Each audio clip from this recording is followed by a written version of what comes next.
Bonsoir à tous, soyez les bienvenus sur La Première. Voici les titres de votre journal en ce dimanche 19 octobre. Le Tour de l'île solidaire des Riders, une quarantaine de passionnés de moto ont porté du rose pour soutenir les femmes touchées de près ou de loin par le cancer du sein. Le marché de Papeete, ou l'occasion pour les grands chefs de Tahiti de nous faire redécouvrir des saveurs oubliées, des produits de plus en plus rares et de plus en plus chers selon ces grands cuisiniers. Au programme du Tu'aroho Sport ce soir, le triathlon Xterra dans la baie et les hauteurs de Opunohu à Moorea. Du BMX aussi au menu avec la deuxième étape de la Triple Crown organisée à Arué. Enfin, nous parlerons cyclisme avec la préparation de Taruya Kreiner et Toareva Parker avant leur compétition en Australie. Et c'est bien sûr David Chang qui développera toutes ces informations avec l'équipe des sports. Le bilan satisfaisant du 25e Salon du Livre, 4 jours d'échanges fructueux avec le public, les auteurs et les maisons d'édition ont bien vendu. Enfin, notre Fénois d'avant nous ramènera en 1976. Les autorités s'inquiétaient à l'époque de l'augmentation du nombre de cochons d'élevage.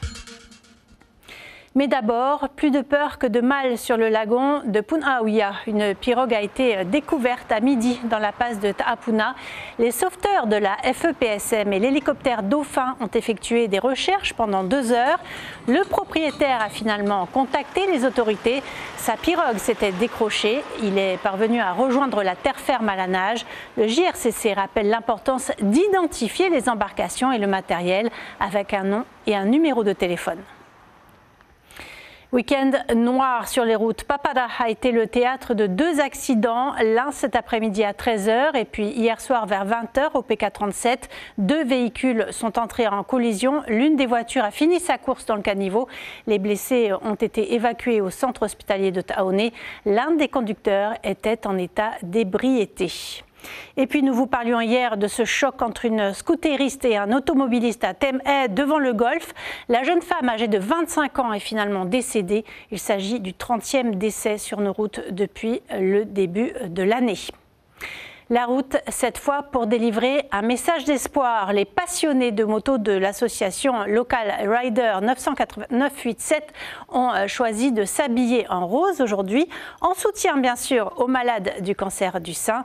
De Aurei Tiniho à Taravor, en passant par Tautira et la Pointe Vénus, les riders ont effectué le tour de l'île de Tahiti pour porter leur message de prévention. Des femmes en pleine lutte contre la maladie ont d'ailleurs participé à l'événement. Melissa Chong et Mirko Vanfo. Casque sur la tête et moteur vrombissant, les amateurs de grosses cylindrées ont pris la route pour soutenir la lutte contre le cancer du sein. Même les plus jeunes font partie du cortège. On a vu l'affiche sur Facebook et après on s'est dit qu'on va venir pour soutenir les femmes. Avec qui ? Avec papa. Les 43 motards de l'association Local Rider 987 sont tous touchés de près ou de loin par la maladie, avec un proche ou une connaissance qui lutte aujourd'hui contre le cancer. J'avais ma grand-mère, mais elle n'est plus là. J'ai une amie qui est dans notre team. Je la soutiens aussi. Parmi nous, nous avons des mamans touchées par cette maladie-là, et qui ont cette maladie-là et qui raillent en scooter pour essayer peut-être d'oublier un peu ces petits soucis qu'ils ont toute la journée et toute leur vie. Donc pas facile à eux, et mon soutien va aussi vers ces mamans-là. Pour sensibiliser à cette cause, rien de plus simple que d'en parler autour de soi et de porter du rose, symbole de mobilisation. Aujourd'hui, si tu portes du rose, ça veut dire que tu t'engages à sensibiliser au moins 10 personnes autour de toi. Donc c'est pas le tout de vouloir apporter... C'est pas un effet de mode. Le dépistage reste aujourd'hui le meilleur moyen pour détecter rapidement le cancer chez la femme et améliorer les chances de guérison. Des témoignages et des photos à retrouver également sur notre site internet et les réseaux sociaux de La Première. Et on continue de parler santé avec l'association Atauturu Yana qui prépare ses projets de fin d'année. Chaque mois, environ 70 malades polynésiens sont évacués vers l'Hexagone pour se faire soigner et ils peuvent compter sur l'aide précieuse des bénévoles de l'association. Ils sont plus d'une vingtaine à sillonner chaque jour les hôpitaux et centres d'hébergement à Paris et en région pour offrir écoute, soutien et présence aux patients et à leurs familles. Les précisions de la coordinatrice à Paris. Jusqu'à la fin de l'année, beaucoup de travail sur le terrain et avec les bénévoles. Et pour l'année prochaine également, nous souhaitons reprendre une activité de justement embarquer les malades dans la mesure du possible pour visiter un site connu, soit Lisieux, soit la cathédrale de Chartres. Voilà, interview signée Belinda Tumatariri Tahuaitu. Du producteur à l'assiette, les chefs Tereva Galopin et Te Aotearoa Mayari sillonnent le marché de Papeete tous les dimanches pour proposer une carte fraîche à base de fruits locaux, de produits locaux. Selon ces chefs cuisiniers, ces produits locaux se raréfient et sont de plus en plus chers. Certains d'entre eux seraient même voués à disparaître. Lucille Guichet, Patrick Tinsing. C'est un produit exceptionnel, très rare à trouver. Le mamari, la laitance de Rouget. Repéré au marché de Papeete tôt ce matin, il doit passer le test des chefs cuisiniers. On va essayer ce matin pour voir ce que ça donne. Et si ça rend bien, soit on adapte une sauce différente, soit on adapte une recette en fonction de ce qu'on va goûter. Et après, si on a la chance de le retrouver les dimanches d'après, là, du coup, on le récupère pour pouvoir proposer ça à nos clients. Car la difficulté, c'est bien la régularité des approvisionnements en produits locaux. Aux premières lueurs du jour, un drôle de petit cortège se met en marche. Les chefs Tereva Galopin et Te Aotearoa Mayari sillonnent le marché de Papeete. Le dimanche, c'est le grand rendez-vous des producteurs. C'est là que se font justement les découvertes, dont le fameux mamari.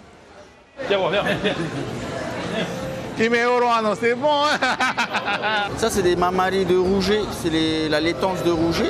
Et on va goûter ça ce matin, nous on fait ça au capre. On met dans la farine, on fait griller et on sert ça avec un petit beurre noisette, un vinaigre et des capres. Si les chefs allient denrées locales et classiques de la cuisine française sur leur carte, les produits locaux sont de plus en plus rares et de plus en plus chers. Peu de jeunes reprennent les exploitations familiales. Moins de poissons, moins de taro et même moins de coco. La cocoterie commence à être en fin de vie. Et comme on ne renouvelle pas le cheptel de cocotiers, les cocotiers actuels qui sont déjà assez vieux, ils produisent de moins en moins, ils sont de plus en plus petits les cocos. Et du coup, il y aura forcément une flambée des prix d'ici une dizaine d'années, même peut-être 5 ans. Car la cuisine, c'est l'amour du bon produit et l'éveil des sens. Une belle couleur, un parfum et bien sûr le goût. C'est du sucre en bouche, quoi. On a des poireaux qui sont un peu plus petits que les importés, mais beaucoup plus de goût. On a des salades qui sont plantées en terre, dans beaucoup plus de croquants, beaucoup plus de mâche. Et c'est ce qu'on retrouve un peu chez Kans. On ne trouvera pas un peu partout. De retour au restaurant fermé à la clientèle aujourd'hui, les produits frais locaux sont testés autour de la table. Les cigales de Tautira et le mamari de Rouget. Des saveurs polynésiennes sublimées par la passion et l'envie de sauver ce patrimoine culinaire. C'est dimanche et c'est Tuaro Sport. David Chang nous dit tout sur l'actualité sportive du week-end.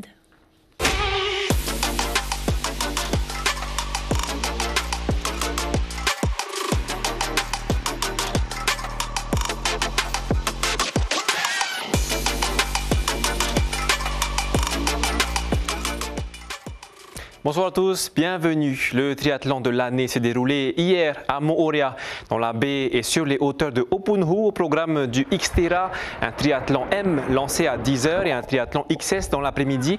Pour le triathlon M, les distances de 1,5 km de natation, plus de 30 km de VTT et 10 km de course à pied. 180 personnes ont répondu présent. On écoute Thomas Lubin, le vainqueur, avec un temps de 3h01. Il est au micro de Reihei Nadjarian. La course parfaite pour moi, je ne pouvais pas rêver mieux. On fait une natte très solide, on ne s'est pas enflammé à vouloir suivre le copain Jean-Marc puisqu'on sait que c'est un poisson. Par contre, on est très content de prendre qu'1 minute 30. Habituellement, on prend 2-3 minutes facile. Donc ça veut dire qu'avec Cédric, mon binôme de swimrun, on a progressé. Bon, je le remercie parce qu'il a pris la moitié de la natte tout seul et moi j'étais caché dans les pieds, donc je me suis économisé. Hein. C'était ma stratégie de course. Et l'Australienne Hannah Lee Young a remporté la course chez les dames. Les événements Xterra sont devenus des rendez-vous incontournables pour les sportifs amoureux de nature. Derrière les meilleurs qui prennent souvent toute la lumière des projecteurs, la majorité sont des personnes comme vous et moi venues se dépasser. Nous avons suivi cette année Orama et VTA Demarty. Ce dernier a fait une course de 6h15. Le reportage de Reihe Najarian. En apparence, c'est un couple comme les autres. Pourtant, ils vont pousser leur corps à l'extrême. Orama et VTA sont des habitués de la course à pied. Mais le triathlon est une découverte. On n'est pas des pros, on est des amateurs de chez tout le monde. Et on essaye d'être au mieux pour le jour J. Mais le couple a quelque chose que tout le monde n'a pas, la discipline. Étalés sur le lit de leur logement, tout le nécessaire pour la course. Et si ce soir ils préparent leur sac ensemble, une fois le départ lancé, ce sera chacun pour soi. On restera pas ensemble, on a des niveaux différents, donc mon épouse court plus vite que moi, nage plus vite que moi, et fait du vélo plus vite que moi, donc on sera à des niveaux différents, donc on sera certainement pas ensemble. Le lendemain matin, les 180 participants partent en trombe. Après plus d'1,5 km de natation dans la baie d'Opunuhu, les favoris émergent. VTA est dans le dernier quart. Beaucoup de turbulences dans la mer, avec pas beaucoup d'entraînement, mais j'ai gagné 10 minutes sur mon temps sur lequel je m'étais fixé, donc je suis assez content. Ouais. Orama, quant à elle, est la dernière à sortir de l'eau. Une blessure du passé la rattrape. Mes entraînements sont tous tombés à l'eau depuis que j'ai eu mon accident le 7 septembre. J'ai été plâtrée pendant 3 semaines et on vient de retirer mon plâtre. La partie VTT est la plus difficile pour le couple, qui vient tout juste d'apprendre la discipline. Orama termine sa première boucle en près d'1h30. Elle doit encore en faire 2 en moins de 2 heures. Lors de son arrivée, l'arbitre arrête sa course.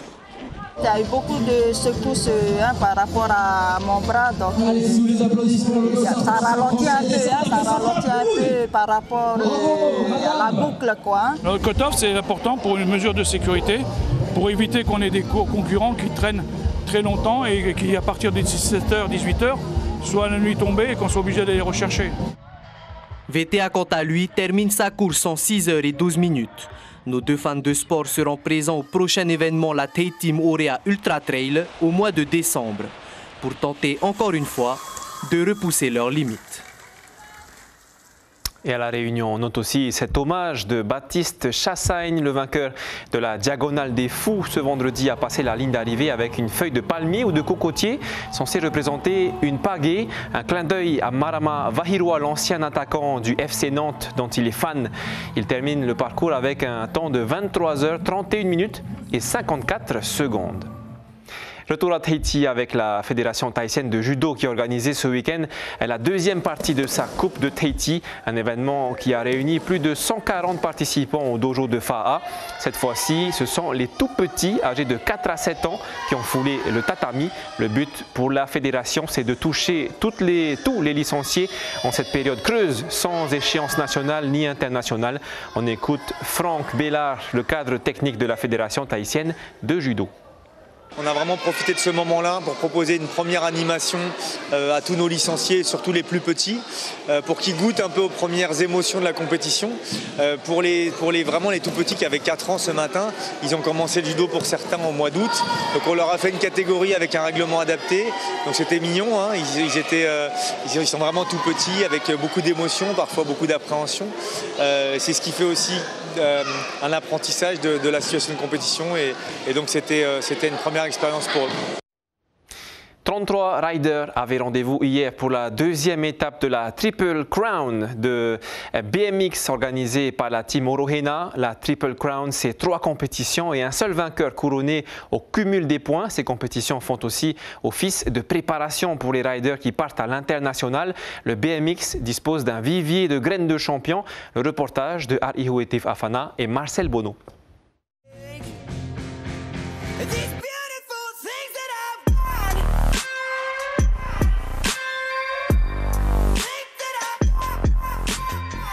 À 6 ans, la détermination se ressent déjà dans les coups de pédale de Beverly Hart. Sur le même parcours que les plus grands, elle remporte chez les moins de 7 ans et l'ambition est claire. J'aime bien faire des courses dans le vélo et faire du vélo. Et j'ai envie de ne pas rater les compétitions parce que j'aime bien. Parmi les graines de champions, la rivalité est toujours aussi rude entre Kalani Elm, récemment couronné vice-champion du monde, et Bruce Gobret. Kalani remporte l'ultime finale, mais pour les deux copains, le plus important se trouve à l'international, en Nouvelle-Zélande pour Bruce et aux États-Unis pour Kalani. Je me sens carrément bien, je suis carrément hâte d'aller parce que ça fait longtemps aussi que je ne suis plus allée. C'est quoi l'objectif? Au moins être dans les 3 premiers. Beaucoup avoir une bonne préparation pour l'Amérique, surtout avec Bruce, qui est plus âgé que moi, qui est la même concurrence. Les frères Tsan également seront du voyage pour les championnats de Nouvelle-Zélande la semaine prochaine. Kenji remporte la compétition en senior homme et son petit frère Aaron chez les moins de 9 ans. L'objectif, c'est de faire une finale là-bas. J'ai jamais encore roulé en Nouvelle-Zélande, du coup je vais devoir analyser le niveau qu'il y a là-bas et devoir m'adapter. La Triple Crown, c'est 3 compétitions organisées par 3 clubs, la Team Riding Tahiti, FEIPI et la Team Orohena. Objectif, préparer les jeunes athlètes pour les déplacements à venir. Nous avons voulu organiser une course qu'on a appelée le Triple Crown. C'est parce que nous avons 4 pilotes qui vont se déplacer à l'étranger. Et puis, comme la saison était déjà terminée, c'est pour les maintenir en condition de course. Bruce, Aaron et Kenji s'envoleront mercredi pour la Nouvelle-Zélande. Kalani Elm, lui, participera à la finale des championnats des États-Unis, la plus grande course de BMX au monde, du 27 au 30 novembre prochain. Et beaucoup de nos cyclistes sont à l'étranger en ce moment, en Nouvelle-Zélande pour la Pacific Cup. Kahiri Andelaire et Heari Manuthei ont fini premiers de leur catégorie, tout comme Kylie Crawford et Tekau Hapairei. Chez les dames, on note aussi la performance de Taruya Krainer et Toareva Parker, partis au championnat du monde Grand Fondo en Australie avec 60 nations représentées. L'épreuve, 130 km pour 2000 mètres de dénivelé positif. Toareva termine 105e sur 236 et Taruya se classe 10e. Félicitations à eux. D'ailleurs, Taruya Krainer et Toareva Parker sont toujours en Australie. La compétition à laquelle ils ont participé nécessitait une préparation intense à Tahiti. Nous les avons rencontrés juste avant leur vol. Ariwe Tef Afana. Les roulements, je pense qu'il faudra changer. L'heure est au dernier réglage mécanique, mais les entraînements, eux, ne s'arrêtent jamais. C'est là. En retard, là. La complicité entre Toareva et Taruya les amène au plus haut niveau. Depuis que les deux amis se sont qualifiés, leur préparation n'a fait que monter en intensité, jusqu'à 2 fois par jour, 6 jours sur 7. Et cet après-midi-là, au programme, des séries de sprint le long de la promenade de la digue. L'objectif là, c'est de faire des séries de 20 secondes en départ arrêté avec un petit braquet. C'est vraiment pour qu'on mette du sang neuf un peu dans les muscles assez rapidement. Voilà, pour bien récupérer, mais tout en gardant de l'intensité cardiaque. Pas moins de 1400 watts envoyés dans les pédales à chaque série. Et grâce aux entraînements, les sensations elles sont plutôt bonnes. L'avantage pour nous, c'est que il y a quelques semaines, on a pu faire le Tour de Tahiti 2025 du coup. Et c'est forcément une bonne préparation pour nous avant le départ pour cette compétition en Australie. Taruya et Toareva engrangent jusqu'à 500 km par semaine, mais leur entraînement ne s'arrête pas là. Ils suivent aussi une préparation rigoureuse dans le cadre du programme des Jeux du Pacifique, que ce soit à la salle ou sur le gazon de chez Taruya. On va dire que ça nous permet d'être plus endurants. Parce que le cyclisme, c'est un sport avant tout endurant et forcément le renforcement musculaire, ça nous permet de rester un peu plus gainés aussi sur le vélo et de transférer un maximum de puissance sur les pédales. Aujourd'hui, Taruya et Toareva forment un duo solide. Tahiti a encore de l'énergie à revendre sur les routes locales et internationales. Et voilà, c'est tout pour le sport de cette semaine. Tout de suite, la suite et fin de votre journal.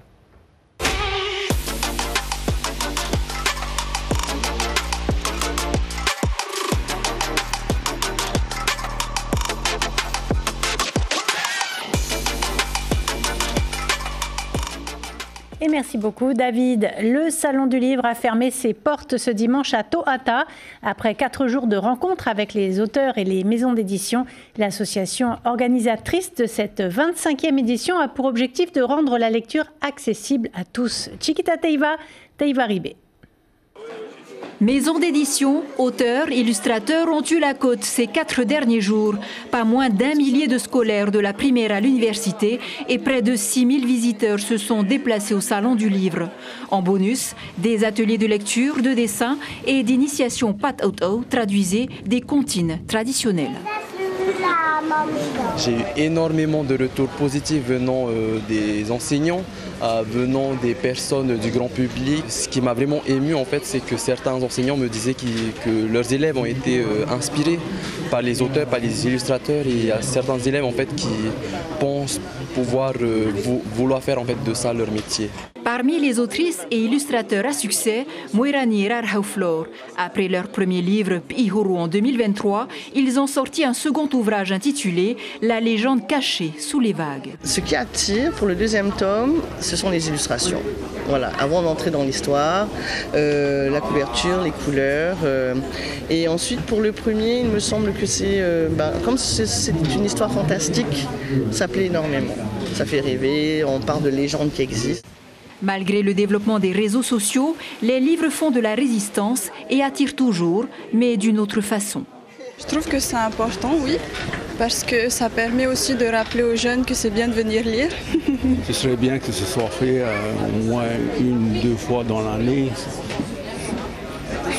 Ça pourrait peut-être attirer les gens, notre population, les locaux surtout, qui sûrement ont besoin de lire. On a besoin de lire. Il y a aussi beaucoup qui lisent des livres numériques. Je parle notamment des e-books. Il y a aussi certains qui vont écouter des livres audio. En fait, la lecture est quelque chose qui ne va pas mourir, c'est quelque chose qui va évoluer. Les romans, les contes et légendes n'ont pas fini de faire rêver les lecteurs. Le livre papier ou numérique a encore de beaux jours devant lui. 60 ans de télévision en Polynésie, l'occasion de replonger dans nos archives. En mars 1976, les acteurs économiques constataient une surpopulation dans le cheptel porcin de Tahiti. C'est notre Fénois d'avant, regardez.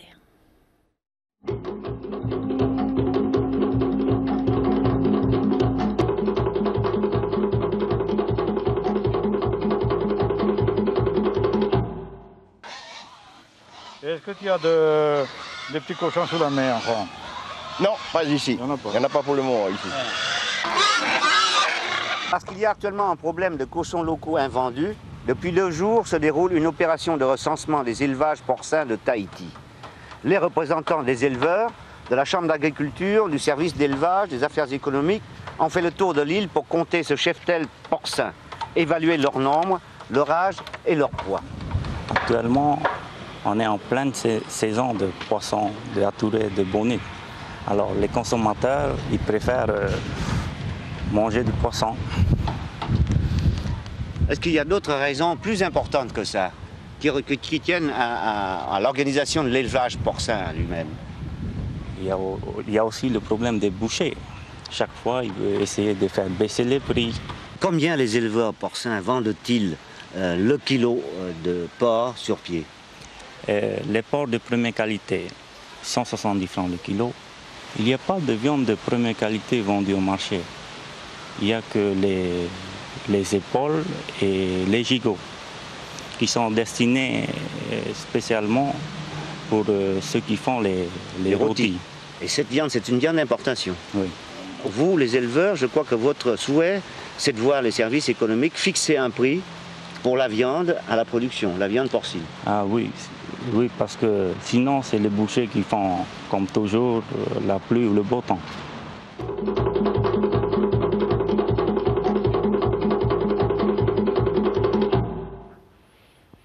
L'information principale de ce journal, au moins 3 accidents de la route ce week-end. À Moorea, la conductrice d'un scooter n'a pas survécu à une collision avec une voiture. Cette jeune femme de 25 ans qui a perdu la vie est malheureusement le 30e décès sur nos routes depuis le début de l'année.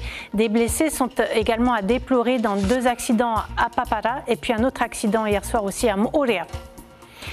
Demain, l'invité café de la matinale radio sera Éric Minardi, représentant du Rassemblement national en Polynésie. Du cinéma ce soir sur la première avec le film La Chambre des merveilles. Il sera suivi de l'émission Secret d'histoire. Voilà pour l'actualité de ce dimanche. Demain, vous aurez le plaisir de retrouver Marouki Duri à la présentation de vos JT. Passez une excellente soirée sur nos antennes.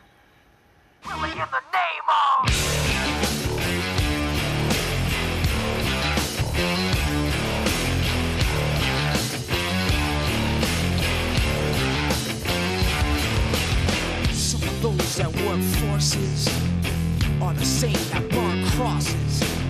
Some of those that work forces are the same that burn crosses. Some of those that work forces are the same that burn crosses. Some of those that work forces draw the same that burn crosses.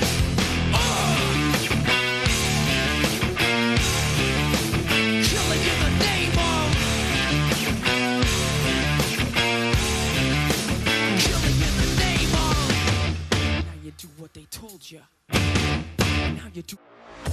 Retrouvez toute l'info sur WhatsApp en scannant notre QR code.